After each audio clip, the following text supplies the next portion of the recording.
Hello, Mary, and all of those, or those of you joining me tonight. I'm welcoming you to my first Math for Success webinar on Subitizing. Tonight, what I would just like to give you the opportunity is just to share what is happening in your classroom and have a Q&A time. If you have any questions, I would just be more than happy to answer regarding if you have clarifications that you might need in terms of how to go about delivering the Subitizing, or maybe something has happened with one of your students or your child that you would like to know. I would be happy to help. We have half an hour till 8 o'clock, but if the time is shorter than that, that is fine. We'll go with what we need. So if we're ready, Mary, for you to start sharing, that would be great. She's coming in next, maybe.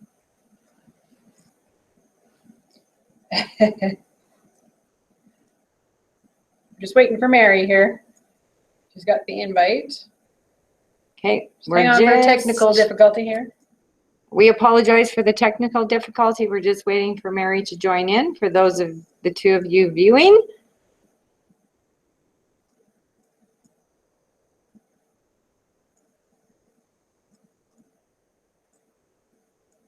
It looks good on the screen. Oh, she's working on audio. We're just having an audio problem. okay, just a little bit. Stand by, please, Lenore and Sandra. I know that you two are viewing. We're just waiting for Mary. She's just having an audio difficulty, so we'll let her connect and then we'll get started. Maybe while we're waiting, Darlene, maybe you could talk about what you did with the teachers yesterday on Subitizing. There's Mary. Oh, there. Mary, are you there?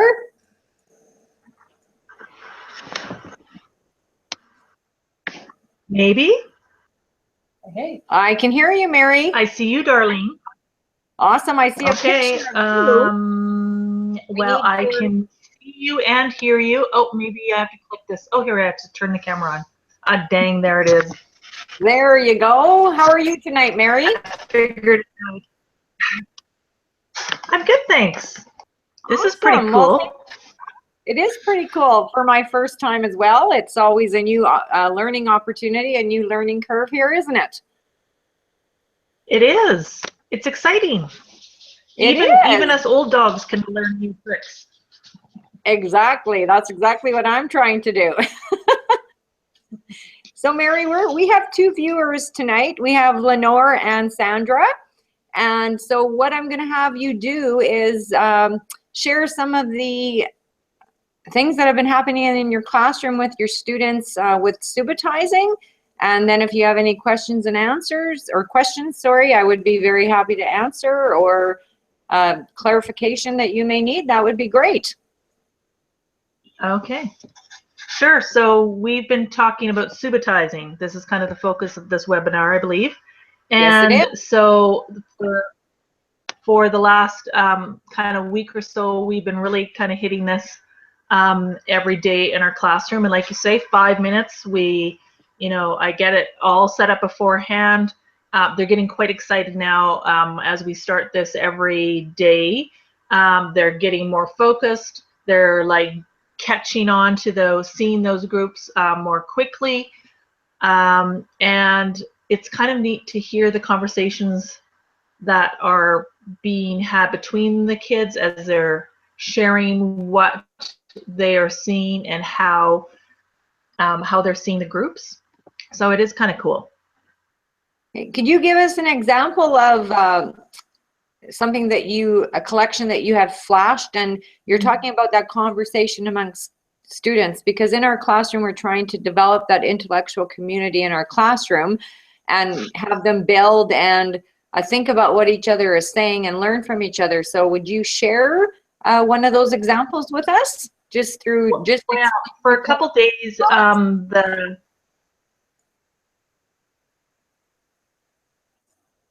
they've been matrices, or not matrix, arrays. you know, and so they've been varying degrees of different quantities. And so they were catching on really quickly and looking for, so today they were talking about, well, I saw 6 across and 4 down. And so it's a 4 by 6. And so they're really kind of looking for those big groups. I keep telling them, look for the big groups and see how you can group them together. And so that's been kind of cool. But then today I had a slide that was not arranged in an array, and it was more random. But Yes. there were, I think there was 2 groups where they were yellow, and then the rest were white. So some kids saw that and grouped those together. There was a group of 4 yellow and 3 yellow, so they saw 7. And then there was 3 groups, I think, of whites, but they were, again, quite random. They weren't as linear, I guess would be. They were, one was in a triangle shape, one and couple were in more, I guess there were 2 linear ones, if I recall. So it was interesting for them to see how they grouped that together. So they came up to the boards and they would circle those groups as they saw them, and they're like, oh yeah. So again, we keep talking about how you see it and how somebody else sees it can be totally different, and that's okay, because you know the math strategies have to work for you, essentially. That's right. And it's their thinking, and it has to develop at their own timing. They need to make the connections, because if we're trying to give them the connections and they're not ready, they're going to struggle with that. Oh, I just have a question for you, though. Were you using the Subitizing file that I have put on the website that I gave as a freebie? And were those arranged? Yes. Sorry, the arrangements in the arrays, were they just white? And then when you went to the scrambled or the random, is that where the color was? Because in the research, Vanderwall and Levin talk about adding that color. It just allows the kids to pull out those small groups within that big group. And so when we go to that random, sometimes that's valuable and helpful for them. Yes. Yeah. Your sample that you sent out was a great starting point. So we did start there. And interestingly enough, the files or the pages where there was money, they just found that really easy, because they instantly recognized the the value of the money, and then because it was in an array, they quickly were able to calculate it. So I think, and they thought it was an easier file to use when it was money. So that was kind of interesting. Yeah, and then I went to some of your files that you had shared with me probably last year or the year before, and those were some of your files where there are greater quantities on there, and like you say, some of them have the different color.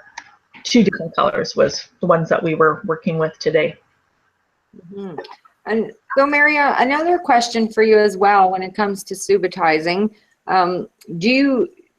When you're doing it with your students, do you feel there's value to it? And if there is value and benefit, because when we look at it being at a grade 3 and 4, where do you think that value lies in terms of the mathematics curriculum and number sense? Where do you think that goes with that? Well, besides just kind of that whole number sense piece, it's developing that mathematical fluency of, especially when we're dealing with our multiplication, division facts, and being able to show that relationship. For some of my kids who need that visual still, I think it's very valuable to be doing that dot flash for sure. So you feel that it's of benefit to all of your students, no matter what level they're at? Yeah. Certainly some of my higher students, they're the ones that catch on super fast. And so I need to maybe consider, maybe that can be a question that you can maybe address for those kids who are kind of catching on really super fast. how do I challenge them within, certainly it's easier to do when you're not, working with one file in front of the whole class, but perhaps there's some suggestions you might have for those, stronger grade 4 students who, their math fluency, they've got it. They really do. Whereas there's other ones that, they're still, they're still not really, I don't know that they're even completely understanding what they're looking for, even though it's been demonstrated and modeled for them from their classmates, daily. Mm-hmm. Well, you can go at it two ways, because in my class, I will give them, if it's a smaller collection, or even if it's a greater collection, I always challenge them sometimes and give them one flash. And the kids love that. So those kids or I'll say, okay, you know, if you only need one flash, you get one flash, turn your chair around. I'll do two more. Like So that. they're pretty excited about doing that in one flash. Another way is that I do give greater collections, even though I know that there are kids still struggling, because I say to them, you still, at the end, tell me what you did see. Even if they're pulling out small groups within a big group, Mary, like even if you know a collection of 20 and a student of mine has told me that there were 6, but they can show where that 6 is, I'm okay with that, because they're still pulling out. That's the whole idea of subitizing. It's that part whole relationship. So there's those 2 ways to go with that. That you're still including all your class, but you're differentiating in that piece.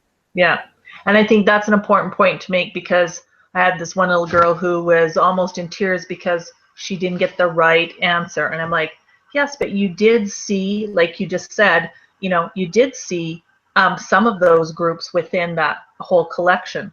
So, I was trying to point out some success for her, but she was still upset that she didn't get the, the right quantity of the whole thing. So. And some of them, like you're going to have that the odd time, but I always say to them, I work with adults, and that's not how our brain was trained years ago. So adults even look at when I was subitizing with the staff yesterday, when I showed that collection of 20, I had a couple respond and go, oh my, because we haven't been trained that way, right? So I always just tell my students, after those 3 flashes, just share with me what you did get. And when I pull it down, look and see what you missed, right?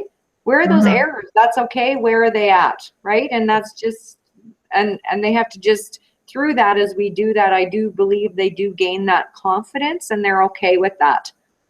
Yeah, I like that. Yeah.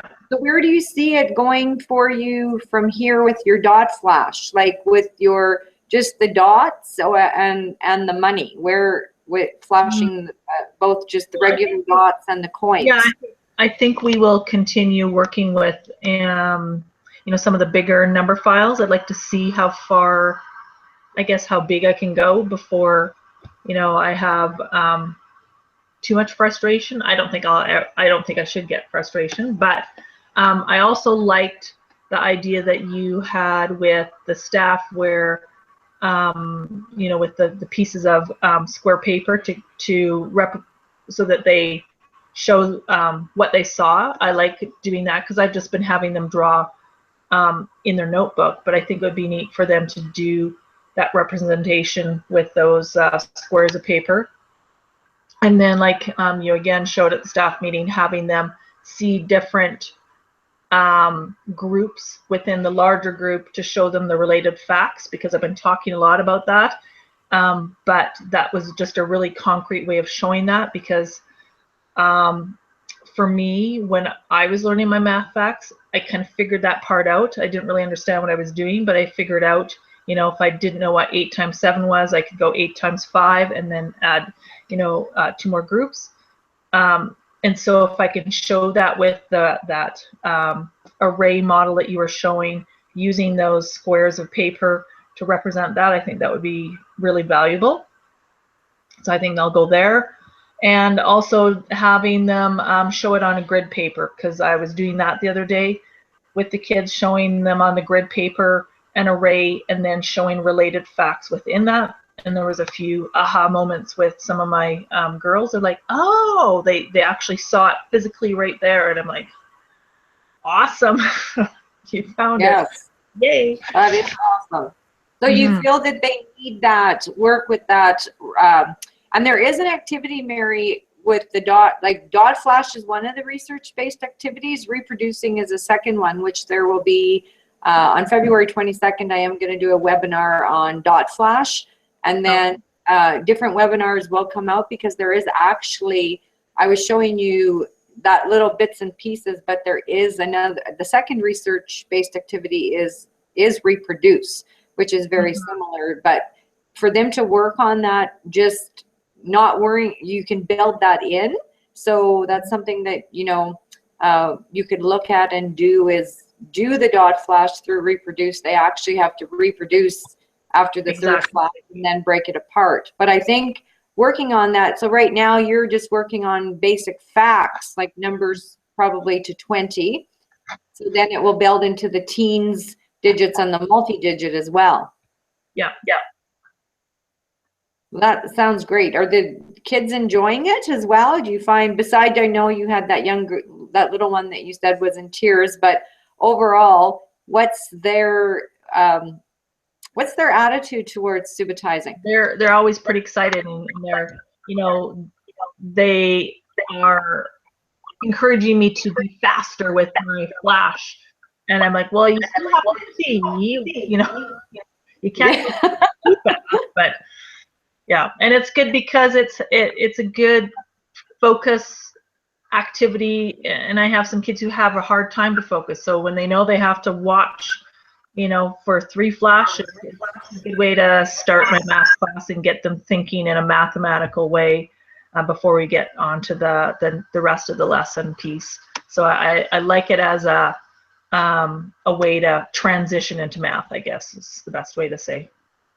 Yes, and I don't know if you read my recent blog that went out on finger patterns, but I do believe that our children at our elementary need those finger patterns to understand that decomposing, that breaking apart of number to 10, which helps with greater number, the arithmetic fluency when they get into the teens digits, and the multi-digits for adding and subtracting. So do you see yourself still doing that? Do you think your grade 4 still need that? Absolutely. I still have kids who don't have that 10ness sense. Drives me crazy for the amount of time I know my colleagues have spent on it. I always start it at the beginning of the year, a focus on, that 10ness.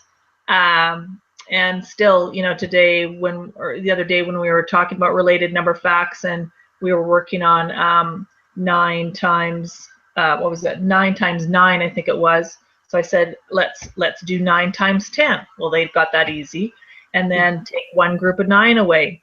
And I'm thinking, oh my gosh. Yes. They're not able to know. They don't know the parts of 9, right?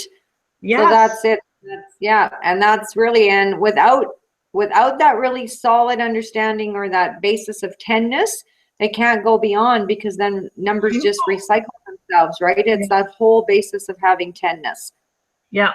And honestly, Darlene, I mean, I do so much with it, and focus on that use of your 10ness, not in just in your 0 to 10, but 12 plus 8, and the 2-digit numbers all the way up to 100. Yes. And we work on it through games, through all sorts of different strategies, and still, the other day I wanted to bang my head against the wall with that one. Yes. But anyway, we keep going. Well, we always have to keep going, because without that number sense, developing that number sense, and that's the research behind the Subitizing, like it's incredible. They say that if we Subitize with our students 5 minutes a day, that number sense, enhancing that number sense is incredible, which trickles into almost the entire primary curriculum, and I see that. And without number sense, children aren't able to think and reason flexibly with number.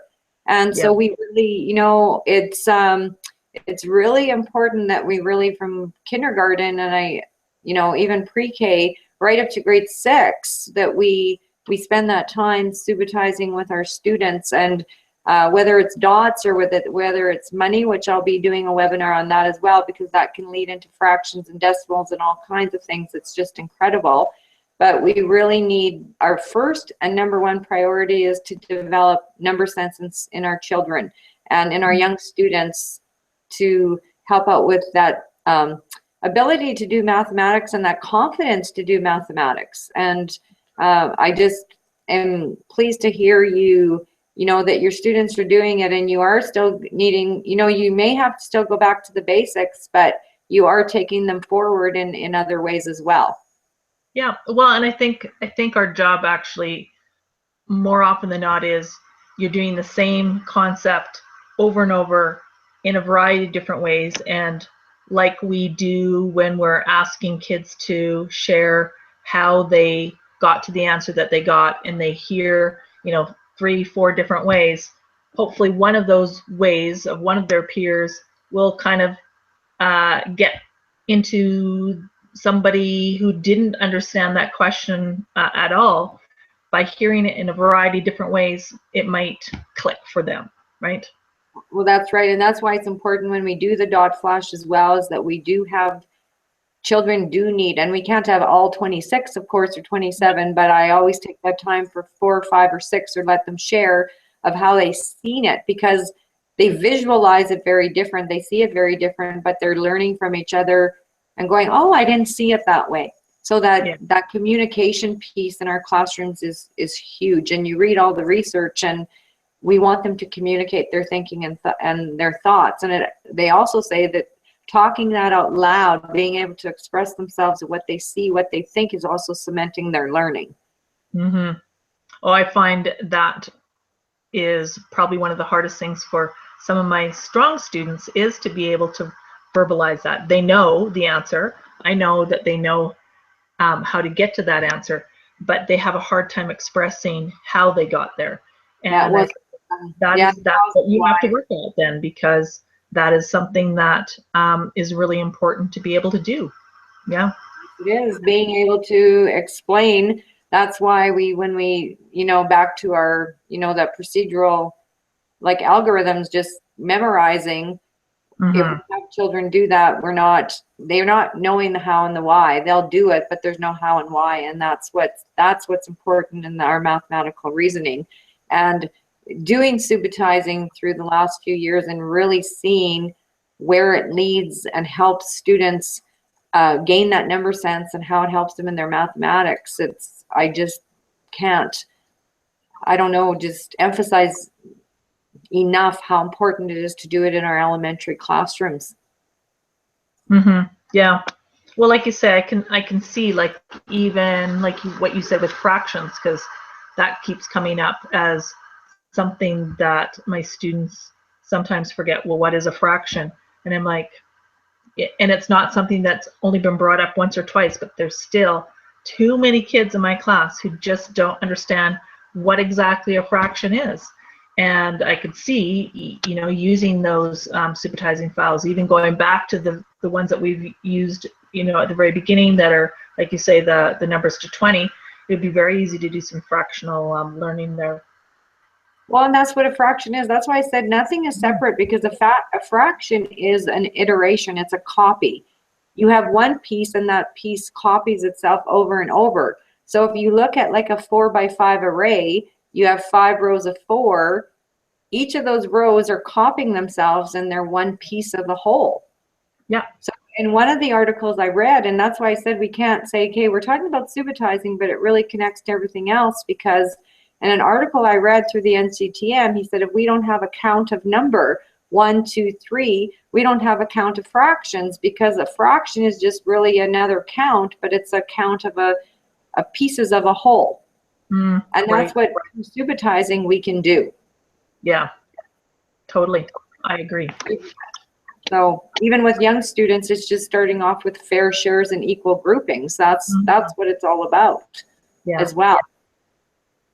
So, well, that was very thought-provoking and very inspiring, Mary, and I and appreciate your time and sharing with me all those things that you are trying in your classroom and what your students are doing, and answering the questions that I have been putting on you in terms of that thinking. So I thank you very much for your time tonight. And Lenore and Sandra, I hope that this has been helpful and beneficial to you tonight. And if you do have any questions, I would ask that you send me an email. I would love to hear that and be able to answer those questions for you and be able to help. And this webinar will be on the website to view, so share that with anybody that you know as well. And I will be hosting a webinar on the dot flash for Subitizing on February 22nd from 7:30 to 8 o'clock p.m. So thank you very much, and I hope you have a great night. Yeah. Good night. Good night.